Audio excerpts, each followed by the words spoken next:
ثم اورثنا الکتاب الذین اصطفینا من عبادنا۔ حق تعالیٰ نے ہماری رشد و ہدایت کے لیے کائنات میں سب سے بڑے دو انتظام کیے، ایک اپنے نبی کو بھیجا اور دوسرا انتظام یہ کیا کہ اپنی کتاب یعنی قرآن پاک بھیجی، اور اللہ تعالیٰ نے یہ کتاب نبی پاک صلی اللہ علیہ وسلم کے ذریعے سے اس امت کی طرف منتقل کی۔ آپ تو دنیا سے تشریف لے گئے، لیکن جو کتاب اللہ نے آپ کو عطا کی تھی وہ کتاب ہدایت آپ قیامت تک کے لیے چھوڑ کر گئے ہیں۔ تو اللہ تعالیٰ نے قیامت تک کے لیے اس کو کتاب ہدایت بنایا ہے۔ آج ہمارے اندر ایک کمزوری ہے، پہلی کمزوری تو یہ کہ ہم اس کتاب کی تلاوت ہی نہیں کرتے۔ آج تلاوت کا معمول بھی ختم ہوتا جا رہا ہے، جبکہ امت مسلمہ کی الحمدللہ ایک اجتماعی عادت چلی آئی ہے کہ امت مسلمہ کی روش یہ تھی کہ صبح کو نماز کے بعد تلاوت کا اہتمام کرتے تھے، قدر مشترک تمام لوگ کرتے تھے۔ ذرا آپ پیچھے چلے جائیں تو آپ اپنے ماحول میں دیکھیں گے کہ الحمدللہ صبح گھروں میں سے قرآن پاک پڑھنے کی آواز ضرور آیا کرتی تھی، لیکن آج یہ آہستہ آہستہ ہمارا کلچر تبدیل ہو رہا ہے۔ وہ یہ کہ جن مسلمانوں کے گھروں میں صبح قرآن کی آواز آتی تھی، آج آپ فجر کے بعد دیکھیں تو وہاں آپ کو سناٹا نظر آئے گا کہ بالکل خواب غفلت میں پڑے ہوئے اور قرآن پاک کی تلاوت کا اہتمام جو ہے وہ ختم ہوتا جا رہا ہے۔ تو پہلا کام تو یہ کیا جائے کہ صبح کو اپنے گھروں میں تلاوت کا معمول ہمیں دوبارہ زندہ کرنا چاہیے، اس لیے کہ یہ خیر و برکت، رشد و ہدایت کا ذریعہ ہے، اور یہ ہمارا وہ تسلسل ہے جو رسول پاک صلی اللہ علیہ وسلم سے امت میں آج تک چلا آیا ہے۔ اور جتنے بھی صلحائے امت کے نیک لوگ گزرے ہیں، کسی کی زندگی بھی آپ کو یہ اس سے خالی نظر نہیں آئے گی کہ صبح کو وہ قرآن پاک کی تلاوت نہ کرتا ہو۔ اولین کام جو ہے وہ کتاب اللہ کی تلاوت کا ہوتا تھا، اس لیے قرآن پاک کی تلاوت اس کو مسلمانوں میں رواج دینا چاہیے اور عادت رکھنی چاہیے، تاکہ ہماری نسلیں اس کے ساتھ وابستہ رہیں، اور مسلمانوں کا یہ جو کلچر اور روایت ہے کہ وہ اپنی کتاب کی تلاوت کرتے ہیں، یہ باقی رہنا چاہیے۔ اور یقین جانیے کہ یہ وہ دولت ہے جو پوری روئے زمین میں اس وقت صرف میرے اور آپ کے پاس ہے، کسی اور کے پاس نہیں ہے۔ اس لیے کہ کوئی امت اللہ کی کتاب کو اللہ کے الفاظ میں پڑھنا چاہے تو کسی کے پاس ایسی کتاب موجود ہی نہیں ہے۔ ہمارے پاس الحمدللہ اللہ کی کتاب اللہ کے الفاظ میں موجود ہے، اور ہم اللہ کے کلام کو اللہ کے الفاظ میں پڑھ سکتے ہیں۔ یہ دولت اللہ نے مجھے اور آپ کو عطا کی ہے، ہمیں اس دولت کی قدر کرنی چاہیے۔ دوسری بات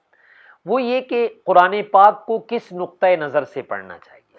اس کے پڑھنے میں ثواب کی نیت ضرور کرنی چاہیے، اللہ تعالیٰ اس پر ثواب بھی دیتے ہیں، بلکہ اتنا ثواب دیتے ہیں کہ کسی اور عمل پہ اتنا ثواب نہیں ہے۔ آپ نماز پڑھنے لگے ہیں، 2 رکعتیں پڑھنا چاہتے ہیں، اگر آپ 1 رکعت پڑھ کے کہیں جی بس میں 1 رکعت ہی پڑھوں گا، مجھے 1 رکعت کا ثواب مل جائے، اور آپ سلام پھیر دیں تو 1 رکعت کا ثواب نہیں ملے گا، چونکہ یہ عمل ادھورا ہے۔ آپ روزہ رکھ رہے ہیں اور آپ عصر کے وقت افطار کر دیں، کہہ دیں یا اللہ عصر تک کا مجھے ثواب دے دیں، مغرب کا کاٹ لیں تو ثواب نہیں ملے گا، بلکہ جرمانہ ہو جائے گا اگر رمضان کا روزہ ہے تو۔ لیکن قرآن پاک میں اللہ تعالیٰ کا یہ معاملہ نہیں ہے کہ آپ 1 پارہ پڑھیں یا 1 پاؤ پڑھیں تو پھر ثواب ملے گا، بلکہ آپ صلی اللہ علیہ وسلم نے فرمایا کہ اللہ تعالیٰ قرآن پاک کے ایک حرف پر 10 نیکیاں عطا فرماتے ہیں۔ یہاں کوئی لمٹ متعین نہیں کی گئی کہ آپ پورا رکوع پورا پارہ پڑھیں گے تو ثواب ملے گا، اگر آپ نے تھوڑا پڑھا تو ثواب نہیں ملے گا۔ ایسی کوئی مقدار اللہ تعالیٰ نے یا اللہ کے نبی نے متعین نہیں کی، جس سے پتہ چلتا ہے کہ اللہ تعالیٰ نے اس کو سراپا ثواب بنایا ہے۔ ثواب کی نیت بھی ہونی چاہیے۔ اور یقیناً قرآن پاک برکتوں کا، رحمتوں کے نزول کا ذریعہ ہے۔ جتنی برکت اور رحمت اس سے حاصل ہو سکتی ہے کسی اور عمل سے حاصل نہیں ہوتی، وہ بھی ہونی چاہیے، وہ نیت بھی بہت اچھی ہے۔ لیکن میں اس سے اگلی بات کہنا چاہوں گا کہ ثواب کی نیت بھی کریں، رحمت اور برکت کی نیت بھی کریں، لیکن قرآن نے اپنے آنے کی جو اصل غرض بیان کی ہے کہ میں دنیا میں کیوں آیا ہوں، تو آپ جب سورہ بقرہ شروع کرتے ہیں تو بالکل ابتدا میں اللہ نے کہا ہدی للمتقین، کہ اس کتاب کی اصل غرض جو ہے وہ رہنمائی ہے، وہ یہ کہ صحیح راستہ بتلانا، راہ ہدایت بتلانا، یہ قرآن کی اصل غرض ہے۔ تو جو قرآن کی اصل غرض ہے آج یہ کہ وہ ہماری نظروں سے بالکل اوجھل ہے۔ امت میں شاذ و نادر لوگ ہیں جو اس نقطۂ نظر سے قرآن کی تلاوت کرتے ہوں کہ میں نے آج پڑھنا ہے اور اس سے کوئی ہدایت لینی ہے اور پھر میں نے اس پر عمل بھی کرنا ہے۔ اس نقطۂ نظر سے قرآن کو پڑھنے کا رواج بالکل ختم ہوتا جا رہا ہے۔ تو ہم ثواب، برکت اور اس سے زیادہ ہدایت کی نیت سے اس کو پڑھیں کہ باری تعالیٰ اس کتاب کو ہماری زندگی کے بدلنے کا ذریعہ بنا دے۔ اس کو آپ نے ہدایت کی کتاب بنایا ہے، یہ وہ کتاب ہے جس نے بڑوں بڑوں کی زندگی بدل کے رکھ دی تھی۔ حضرت عمر رضی اللہ عنہ کے بارے میں آتا ہے کہ ایک دفعہ رات کو کہیں سفر سے واپس آئے، اور یہ مشرکین مکہ اگرچہ بات نہیں مانتے تھے لیکن سرور کونین صلی اللہ علیہ وسلم کی تلاوت جو رات کو حرم میں ہوتی تھی اس کو سننے کے یہ بھی مشتاق ہوتے تھے کہ موقع بن جائے تو ہم سنیں۔ حضرت عمر رات کو کہیں سفر سے واپس آئے تو دیکھا موقع بہت اچھا ہے، چپکے سے حرم میں چلتے ہیں اور جا کر رسول پاک صلی اللہ علیہ وسلم کی تلاوت سن لیتے ہیں۔ تو یہ حرم میں آئے اور آ کر بیت اللہ کا غلاف اٹھایا اور اس کے نیچے چھپ گئے اور چھپ کر آپ کی تلاوت سننے لگے۔ تو جب تلاوت سننے لگے تو قرآن پاک چونکہ سمجھ رہے تھے تو قرآن پاک کا اثر ان کے دل پہ ہونے لگا، دل کے میلانات ادھر کو ہونے لگے۔ تو یہ اپنے آپ کو تسلی دینے لگے کہ یہ کیا ہو رہا ہے، میرا دل نکلتا جا رہا ہے، یوں لگتا ہے کہ شاید میں آپ کے قدموں پہ جا گروں گا۔ تو اپنے آپ کو جھوٹی تسلی دینے کے لیے انہوں نے یہ کہا کہ یہ بڑا شاعرانہ کلام پڑھا جا رہا ہے جس کی وجہ سے میرے دل پہ اثر ہو رہا ہے۔ تو سرور کونین صلی اللہ علیہ وسلم تلاوت فرماتے ہوئے اس آیت پر پہنچے وما ہوا بقول شاعر، یہ شاعرانہ کلام تو نہیں ہے۔ تو حضرت عمر فرماتے ہیں کہ میں نے جو اپنے آپ کو ایک جھوٹی تسلی دی تھی کہ یہ شاعرانہ کلام ہے، وہ میری تسلی ختم ہو گئی اور قرآن کا اثر پھر دل پہ ہونے لگا اور دل بےتاب ہو رہا ہے کہ چلو ہدایت کو قبول کرو۔ تو پھر کہنے لگے کہ میں نے دوبارہ اپنے آپ کو جھنجھوڑا اور تسلی دینے کے لیے یہ کہا کہ یہ نعوذ باللہ جادوگر ہے، یہ جادو کر رہا ہے، جادو کا اثر بھی انسان کے دل پہ ہوتا ہے۔ تو آپ صلی اللہ علیہ وسلم نے یہ آیت تلاوت فرما دی وما ہوا بقول کاہن، یہ کسی کاہن اور جادوگر کا کلام نہیں ہے، یہ تو اللہ کا کلام ہے۔ تو حضرت عمر فرماتے میں نے دو جھوٹی تسلیاں اپنے آپ کو دی تھیں، کبھی شاعرانہ کلام کہا اور کبھی میں نے جادوگر کہا، تو میری دونوں جھوٹی تسلیوں کا جواب آ گیا کہ نہیں، غلط ہے، نہ یہ شاعرانہ کلام ہے اور نہ یہ جادوگر کا کلام ہے، یہ تو اللہ تعالیٰ کا کلام ہے۔ اب میرے پاس کوئی عذر نہیں رہا، لیکن قرآن کا اثر دل پہ ہو چکا تھا۔ تو اپنے آپ کو بچانے کے لیے کہ کہیں میں ایمان لانے کے لیے آپ کے قدموں پہ نہ گر جاؤں، تو بیت اللہ کا غلاف اٹھایا اور دوڑ لگا دی، نکل پڑے وہاں سے، اور خیال یہ تھا کہ ایمان سے بچ جاؤں گا۔ لیکن یقیناً قرآن وہ ہدایت کا انجیکشن ہے،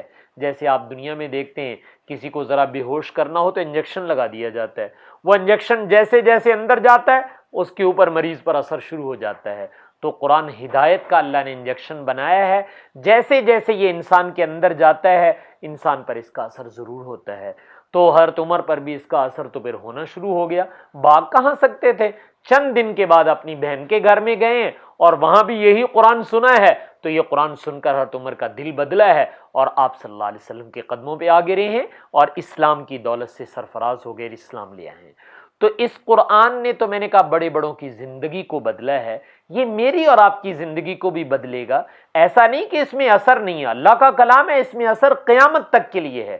صرف ذائقہ اور بد مزاجی ہماری ہوئی ہے۔ تو اس لیے ہم جب ایک تو قرآن پاک کی تلاوت کا اہتمام صبح کو ضرور کرنا چاہیے، جتنی اللہ تعالیٰ توفیق عطا فرما دے، لمبا چوڑا نہیں، ایک رکوع پڑھ لو، دو رکوع پڑھ لو، لیکن تلاوت کرو تاکہ قرآن پاک کے کھولنے کی، پڑھنے کی جو عادت ہے، جو ایک روایت کلچر چلا آ رہا ہے، وہ ہماری روایت اور کلچر تبدیل نہیں ہونا چاہیے۔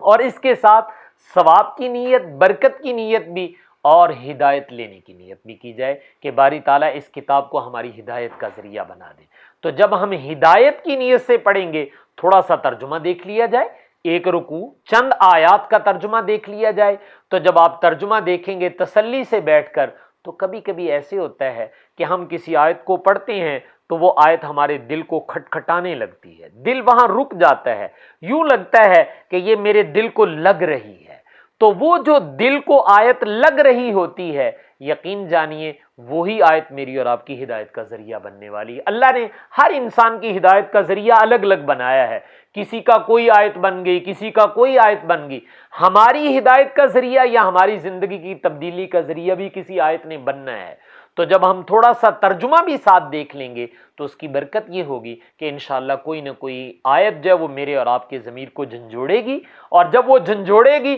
تو اس آیت کے پیچھے پڑ جاؤ، یہ سمجھ جاؤ کہ اب یہی آیت جو ہے وہ میری ہدایت کا ذریعہ بننے والی ہے، تو اللہ تعالیٰ اسی ایک آیت سے زندگی بدل دیں گے۔ زندگی بدلنے کے لیے ضروری نہیں کہ پورا قرآن سنا جائے۔ آپ صلی اللہ علیہ وسلم کی خدمت میں بعض صحابہ آئے ہیں اور آپ نے سورہ زلزال کی آخری آیات پڑھ دی، فَمَن يَعْمَلْ مِثْقَالَ ذَرَّةٍ خَيْرًا يَرَهُ وَمَن يَعْمَلْ مِثْقَالَ ذَرَّةٍ شَرًّا يَرَهُ۔ تو وہ اسی وقت کھڑے ہو گئے، عرض کیا یا رسول اللہ مجھے تو بس 2 ذرے ہی کافی ہیں، اس لیے کہ آپ نے کہہ دیا جس نے ایک چھوٹا سا ذرہ بھی نیکی کا کام کیا وہ اس کو دیکھ لے گا، جس نے برائی کا بھی کوئی ذرہ کیا وہ اس کو بھی دیکھ لے گا، میرے لیے تو یہ 2 ذرے ہی کافی ہیں، انہوں نے ہی میری زندگی کو بدل دیا ہے۔ اور وہ اٹھ کر چل دیے، اور آپ نے فرمایا جس نے جنتی دیکھنا ہو اس کو دیکھ لو۔ تو یقیناً انہوں نے ایک آیت ہی سنی ہے اور ایک آیت نے ان کی کایا پلٹ کے رکھ دی ہے، تو اس لیے اللہ تعالیٰ میری اور آپ کی بھی کایا ضرور پلٹیں گے، لیکن شرط یہ ہے کہ میں اور آپ ہدایت لینے کی نیت سے قرآن پاک کی تلاوت کیا کریں۔